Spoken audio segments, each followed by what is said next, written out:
Hello, my dear friends, and how are you on this beautiful, beautiful moment? I greet you from my heart to your heart. Another mind stiller. Yes, it's a special thing to give that love, that attention, that caring, compassion to yourself, to your spiritual needs, your spiritual growth, your spiritual health and well being. Because if you feel good about what's happening inside of yourself, then it doesn't matter what's happening outside. There could be wars, there could be riots, there could be catastrophes, there could be starvation and floods and earthquakes and everything.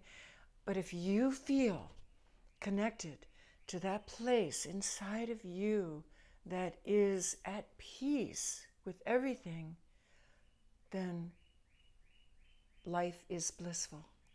And that's what we want to achieve. That's the whole purpose of stilling the mind, of practicing mindfulness, meditative techniques, and to be with people who have that belief that it is the essence of life to feel connected to bliss, because that's the achievement of being a human. That's what we are. We human beings are born into bliss. Just look at a newborn baby's face. That's all you have to do, is just look into a newborn baby's eyes and see the wonder and the embrace of everything there is in this little creature's eyes, and just being awakened sense by sense, awareness by awareness. And here it is. This is the experience that we have at our tips, at our fingertips, any moment we want to. We can tune out of all the pain, problems, suffering, and there are a lot of those. We know. We don't need to go into that. That's for other people to intellectualize about. Our goal together as mind stillers, as mindful people, as those who are dedicated to helping uplift this troubled world by first taking care of ourselves. We go to that place within by following our breath. So you can tune into your breath right now. However you do that, feeling it coming in you, filling you, expanding you, and then feeling the blessedness of your breath as it leaves your body and merges with all that is. And the breath is consciousness. The breath is the bridge to awareness. It just is. If you haven't discovered that yet, lucky you. You just heard it. So the more you practice mindful breathing, awakened breathing, however you want to call it, just concentrating on the in-breath and the out-breath, your life will benefit. Your health will improve. Your problems will not disappear, but you will be able to accept that this is what life is bringing you and me and everybody. We all have our challenges. I'm not going to tell you mine, but it's no secret. But why? Why should I share my problems? Because I myself choose to not focus on the problems, but to focus on the awakened state of being not in problem. Even though I have problems, I can choose to focus on my breathing and not have any problems, no challenges. And that's not denial. That is strengthening and choosing your alignment, that I want to be in health I do not want to be in negative forces. I want to align myself with my own thinking more positively, and also to be with other like-minded people so that we all help each other to uplift ourselves, to uplift situations just by being. We don't have to go out there and think about demonstrating or talking even. We concentrate on a thought, because thought is energy. Energy in an invisible mental form that is as strong as if you had a gun in your hand and shot somebody. A mindful thought, a positive thought especially, can bring about good changes. But if you have negative thinking, guess what? It can also lower the chances of there being a successful resolution to whatever situation arises. It's that simple. Once you understand that everything begins with the mind is the builder. And how do we still the mind so it's not just going crazy with situations or bad events or unfairness or this and that and that and this? When we quiet the mind, we see the infinite possibilities of existence, and our creative juices arise. And we ourselves think of good solutions for bad problems, so-called bad. They're just what they are, but a broken leg is bad, a broken marriage is bad, but we can benefit from bad things when they reveal themselves to not yet being finished with where they're going, because the end of a bad marriage could be the beginning of self-love, self-respect, self-discovery, self-marriage. Why not marry your inner self first? Have a good relationship with your inner self first, and then you'll make a wonderful mate. And a broken leg, okay? I myself have a complication from a broken leg that now requires surgery. And I'm visualizing that this is going to be a good thing, because I perhaps needed to learn more about patience, slowing down, acceptance. Why should I go through life without a broken leg, or having to have a disease, or having to have a broken this or anything? Why not? It's just my turn. We all have something. And when we figure one thing out by contemplation or going into the deep insight that mindfulness brings, not by thinking, just by sitting with our breath. That's a deep way of approaching life. We go to the next level of our experience, and guess what? There'll be another challenge, whether it's a health one, or a social one, or a familial one, or any number of things, or a natural catastrophe that takes away from us. Meanwhile, this beautiful lotus, this is a screen.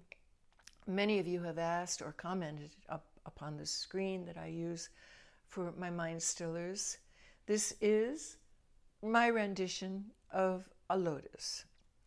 And the lotus itself is a beautiful way to explain how higher thinking, higher mindedness comes from the muck and the mud from down below. You have to experience pain in order to come up to the higher ways of looking at things, the higher perspective. None of us just gets through life without experiencing some suffering. That's just being alive. So if we think of the muck, the mud at the bottom of a lake as being pain and suffering and darkness and confusion and not knowing what's going on, and that's the muck. From there, a lotus takes its roots, and it must have muck. It can't grow on dry land. It can't grow up in the trees. It certainly can't be grown in a greenhouse. It has to have the muck. And its roots go deep, deep into the muck. And then eventually the stem grows up, up, up, up, up to the light, and a bud appears. And then the sunlight comes. And the sunlight you could think of as a metaphor for that pure, unadulterated, glistening consciousness that is ours without thinking. Because when you get into the thinking thing, then there's all these different vibes happening. Some people call it ego. Some people just call it mental masturbation, whatever you call it. Too much thinking is dangerous, folks. Save your thinking for when you're a scholar or when you go to learn a new language or a new instrument or a new recipe or a new techno program. How to use this crypto? You got to think it out. So we have the lotus that is coming, and it's finally formed a bud. And then it's ready. Ready for what? Ready to burst. When sunlight comes, and sunlight, in this metaphor that I'm creating for you, it's a story. Just go with me. All great stories come from, wanting to experience something, and we're experiencing what it's like to have full, blissful consciousness with no sorrow, no sadness, no fear. So the bud is us. We've finally gotten to be mature people. And for those of us who have been working on being comfortable with our humanness, we learn to meditate. We learn to still our mind, or we pray, or we are with quietness. We don't just bomb ourselves out with movies and screens and, psychedelics or plant medicines or whatever, Those are experimental. But to really get into the experience of our beingness, we have to be with ourselves the way we came into this life, without inebriants, without crutches, maybe even without our partner, because sometimes a partnership could be an addiction. So here we are ourselves, and we're stilling our mind by breathing, and we're watching the breath. And we feel it coming into us, into our physical being. And after a few breaths, just a few, it doesn't have to be much, we feel the stillness. All of a sudden, there are no thoughts. And it's the brilliant sunshine of our minds connected with universal mind, let's call it, the cosmic consciousness of what some people call God, or beingness, or presence, or the mystery. Doesn't matter what you call it. Call it it. But be there without thinking. And what happens? Clarity comes, and the lotus unfolds fully. The yogis call it the 1,000-petaled lotus. And it's emblematic of the consciousness that is awakened in our third eye by having meditative energy. Meditative energy is stillness. The stillness that only happens when we learn to unwind the racka-rackaroo of thinking. And following our breath is the best way. We all want to experience happiness in life, or call it serenity, equanimity, peace. We all deserve to experience inner peace. It is yours. It is your birthright. I guarantee you that. I, myself, once had a very, very disturbed mind, and I am sharing these, not secrets, but methods, the path to an awakened mind with you, because I want you all to have inner peace. Not just to go around like floating on the cloud, like a bunch of little cherubs. No, so that we can together will have more energy to our creative self, which naturally happens when you eliminate problems. We become more energetic, more filled with interesting ideas and interesting perspectives. And we will come up with interesting and useful and very pragmatic solutions to anything that presents itself in life, starting with our own personal situation, going out into our community, our family, and expanding into our nation's challenges and the world's and beyond the world's. There's a big, big, big, big, bigness beyond Earth that we are a part of. And as we as a family, a blended family of humankind, as we begin to explore the possibilities by sending out rockets and probes and space telescopes, we are beginning all the time to see it's endless, it's infinite, the things that we are going to be exploring.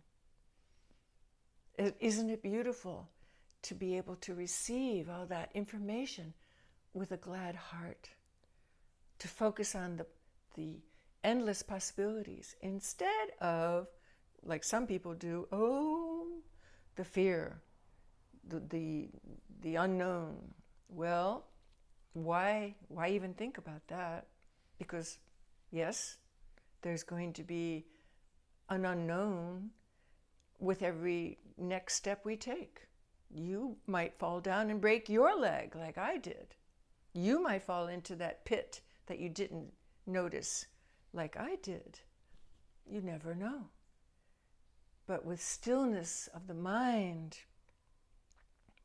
we can fall into the pit, and eventually when the pain stops, we can say, I guess I needed that lesson to take me to the next place. And here I am at the next place. I'm not going backwards. I'm going forwards. I'm going to experience the next breath. In this present moment, we experience it all. We experience what we need to bring with us from our ancestral heritage, our cultural heritage. And we also experience the here and now of being with this breath. And as we go into the next breath, we're there. Everything happens in this present moment. That's mindfulness. Everything happens in this present moment. This is where the divine is. It's not out there. It's not in the clouds. Nirvana is right within us all. Heaven is ours for the choosing. You don't have to be in hell. And if you find that you are in hell, I hope you have the wisdom to know that you have the choice, that it is your own choosing that made your life become a hell. You have to embrace that. So for all of us, we all come from the muck. We all have the opportunity to rise up and become the bud. And if you choose to unfold and become the best you can be in this lifetime and become the 1,000-petaled lotus in your mind and enjoy each breath as it comes, I congratulate you. And I am with you. And I am here to help you. And I wish all of you a very wonderful rebirthing of yourself.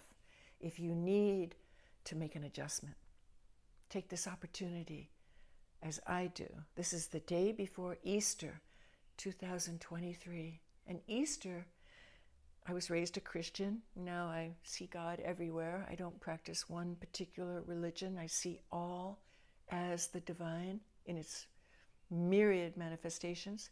But I've always chosen Easter, not always, it's for about the last 40 years since I came into a sober life from an addict's life. I choose to acknowledge that each Easter is my opportunity to once again acknowledge that I can rebirth myself any moment I wish to. I can take whatever is troubling me and transform it just from my choosing. And you can too. We are all together. We are one. We are all connected with our consciousness and our breath.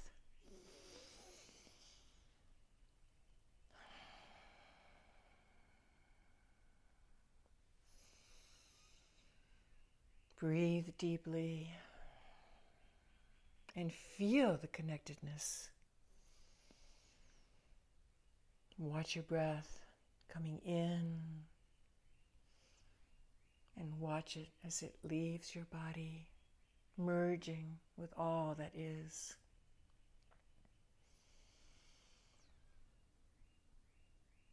If you're new to this, I want to challenge you to try to be aware of 10 breaths coming in and releasing at your own pace without any thought. Try that to begin with. And don't get frustrated if it takes a while. It sounds so simple, doesn't it? But it's a challenge. And if you realize a thought has come in at number 3 breath, just start over. Let's end with taking 10 deep breaths, shall we? I'll say goodbye here, and I'll click off after 10 breaths. I love you all. We are one.